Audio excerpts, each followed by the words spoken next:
boo seetaanee vidéo bi noonu nga bës si bouton abonné boobu maanaam s'abonner comme ça nga bës tout bi ci kaw cloche boobu comme ça vidéo bu génn nga bokk si ñi koy njëkk a jot n'oubliez pas ngeen aimer vidéo bi like ok. dañuy ànd dem Touba Mbacké parce que dafa am loo xam ne moo fa xew démb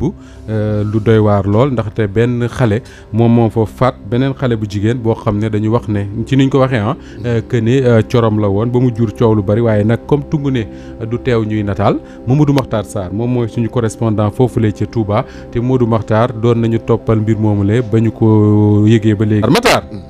waaw Moustapha. ñu ngi la doon am difficulté pour dégg la mais cette fois-ci je crois que c'est bon Mame Birame yaa ngi koy dégg. waaw maa ngi koy dégg waaw. allez-y Mamadou Makhtar Sarr à Touba. waaw comme ni ma ko doon waxee sànq xale bi Ndeye Diop lay wuyoo am lu toll ci fukki at ak juróom-ñett moom mu ngi jàngee ci benn école privée bu nekkee fii ci Touba. dimanche ci suba le 9h dafa xëy ne ay mbokkam day jëli ay bulletins de notam. ak it li nga xam ne moom mooy wax ay résultats sax la waxoon. ak aussi li nga am yaayam sax daal ne ko kon jaaral ma ci tailleur bi nga jëlaaleel ma sama ñaw. léegi nag bi mu génnee ba guddi yaayam gisu ko ci la yaayam daal di woo tailleur ne ko yow gis naa ne saa su ne su ma yónnee xale bi ci ay ñaw da nga ko koy téye. tailleur bi ne ko kooku de ñëwu fi. mu ne non loolu mënta nekk après ci lañ commencé def ay investigation woote ci école ba. école bi ne leen ñun duñ liggéey dimanche. léegi nag bi ñu xëyee altine ñuy wër ba ci heure ci ngoon bi la ñu dem ab police Guy Mbind bi ñu demee commissariat bu Guy Mbind def déposition foofu nag lañ leen digal ne leen dem leen Walfadjri ngeen def déclaration ci la ma yaay ji woo personnellement xamal ma ne ma doomam dafa réer wax ma ñaata at la am ñu yónnee ma photo yi ñu defal leen déclaration bi ni ki talaata ji vers 15h bi ñuy commencé suñu édition bi ñuy def nga xam ne yow doon nga ci intervenir lu bari. ci lañ ñu xamal ne ñu am na ku jigéen ku ñu faat. bi ñu ko wooyee moom rakko yaay ji lañ ko woo ne ko ndax gis nañ xale bi réer na moom mu ñuy wax naan ñu xale bi dafa réer ba léegi gisaguñ ko ba mu yàgg rek ci lañ dégg ay yuuxu mu ne ma suñu kër gi ñu ngi yuuxu nee nañ dañ ko faat. nekkate ñun information bi ñu njëkk a joxe woon ne ki ñu faat xayram moom la. léegi nag ñoom ni ñu ko xamee. ci enquête bi li ñu wane mooy biñ ko gisul dañoo dem ci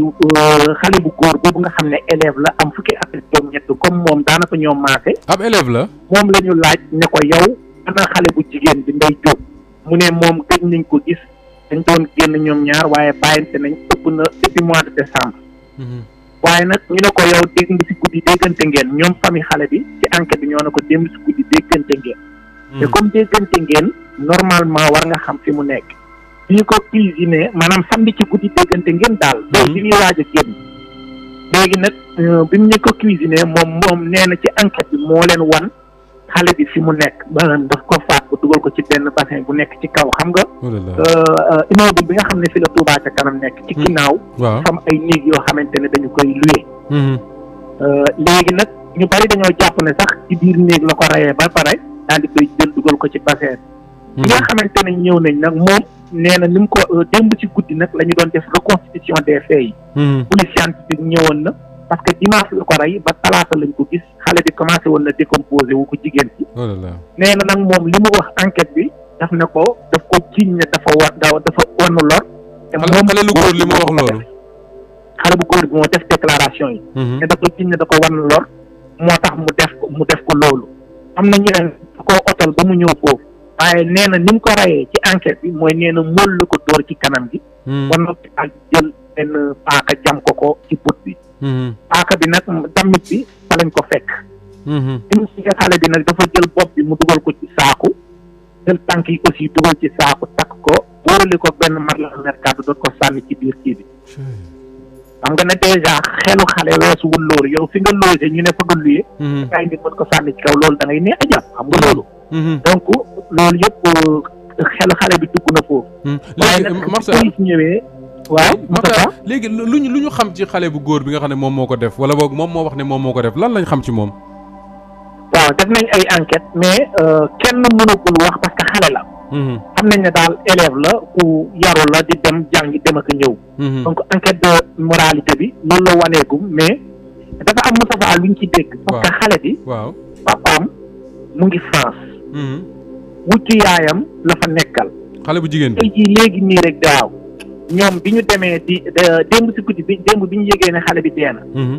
nit ñëpp ñëw fekk si ñu leen di jooy lañ xale bi moom am na ay morom yoo xam ne ay wujju yaayam lañ ñooñu sàcc nañ fa seen ñaari téléphone ci ñooñu jamono yoo xam ne ñu ngi commissariat di def déposition xam nga nit ñi tamit ñoom yow nit a ngi deele xalaatoo leen lu dul ñëw ne yaa ngi koy ñii gàmmoog ñii raas dem bokkuñu loolu koy dégg ko waaw voilà donc xale bu jigéen bi moom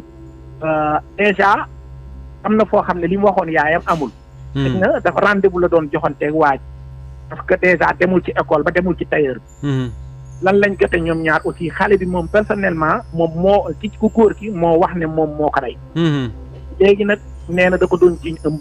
moo tax mu jël paaka jam ko su mu ko jamee mu dugal ko ci bassin police scientifique nag bi ñu ñëwee ñoom ñoo sécuriser la zone service d'hygiène sax dañoo ñëw di pompe foofu sapeur yi ñëw jël benn laam takk buub yi pour ñu mën a jël corps bi yëpp pour def autopsie ñu ngi leen Mamadou Makhtar waaye am nañu wax ne way juru xale bu jigéen bi dafa wax ne moom du porter plainte waaw xam nga wax jooju dafa am ay journalistes yu ko joxe waaw mais appam dëgg ma nga Europe Italie ay papa yu ndaw yi ñoom lañ doon interviewé tey ñu wax ko mais loolu tax na am ñenn ci réseaux sociaux yi ñu ngi lynché yenn kilifa diine yi naan ay dañoo def pression dañoo def lii te ñu ngi tooñ parce que man kilifa diine yi ñu ci waxal yëpp dañu ne na yoon def liggéey te ñu bëgg a xamal Sénégal ne ci def meurtre maanaam rey nit ak xeet ça n'a rien à voir surtout bu nekkee kilifa yoo xamante ne dañ leen a xam ci diine ak ci l'islam donc su ñuy di def rapprochement bi nit dina rey nit yoonu papaam ak yaay sax nekku ci di def li ki def ko yow mi def mbir mi yow la engagé dëgg la mais tey am na ci ñoo xam ne ñu ngi wax naan di jéem a yóbbu mbir mi feneen di wax ay dañuy def ay kii alors que ça n'a rien à voir ñooñu yoon ñëw na fa scientifique def la liggéey kilifa yi sax ñoo njëkk a laaj ñu def liggéey parce que ñoom kenn du cautionné loo xamante ne lu bon la très bien de toute façon ci dans un état de droit moom pression ak fu mënti jógee warul tee ñi nga xam ne ñoom lañ dénk liggéey boobu ñu boo seetaanee vidéo bi noppi nga bës bouton abonné boobu maanaam s'abonner comme ça nga bës tout bi ci kaw cloche boobu comme ça vidéo bu génn nga bokk si ñi koy njëkk a jot n'oubliez pas ngeen aimer vidéo bi like ok